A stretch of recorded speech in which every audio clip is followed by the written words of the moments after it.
Monsieur le Président, chers collègues, le fait marquant de ces orientations est constitué par la perte de la compétence apprentissage par la région, ce qui ne semble pas cohérent dès lors que l'apprentissage fait partie des formations initiales et qu'une partie des formations d'apprentis se font dans les lycées professionnels. C'est donc une réforme conduite dans la précipitation et dont nous craignons les effets sur nos territoires. Cela nous ramène à la question de la décentralisation et à la répartition des compétences entre les différents échelons territoriaux. Comme le rappelait notre président du groupe, il est important que l'État demeure le garant de l'égalité entre les territoires et organise la nécessaire péréquation pour qu'il n'y ait plus de territoires oubliés. Il est indispensable aussi que l'État définisse une stratégie industrielle, agricole ou dans le domaine de l'énergie. Mais cela ne retire pas aux régions leur rôle d'aménageurs, en cohérence bien sûr avec les politiques nationales, pour les décliner sur les territoires au mieux des réalités locales. Or, les CFA pourront désormais ouvrir simplement de nouvelles sections ou en supprimer d'autres sans autorisation des régions. Et au sein de la France Compétences, ce sont des branches professionnelles qui auront en premier lieu le pouvoir de décision.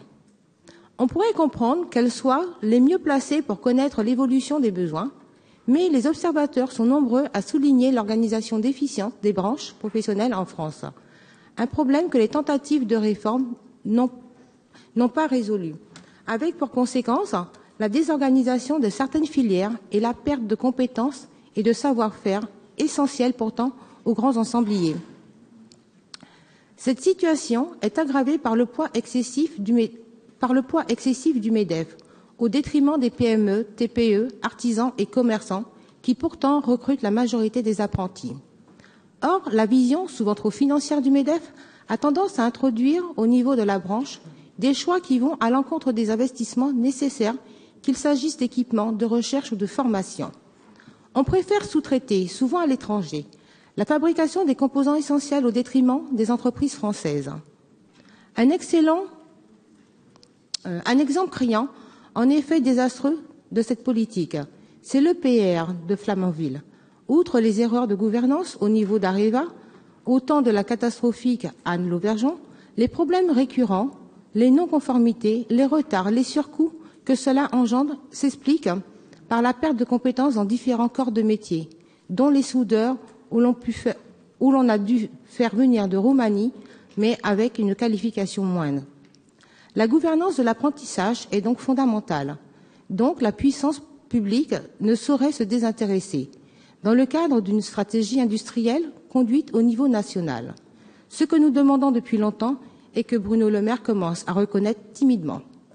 Enfin, en écartant l'échelon régional, on risque, une fois encore, de concentrer les formations dans les grands centres urbains et les métropoles, au détriment des zones rurales, qui, au sens large, représentent les 2/3 de la population de notre région.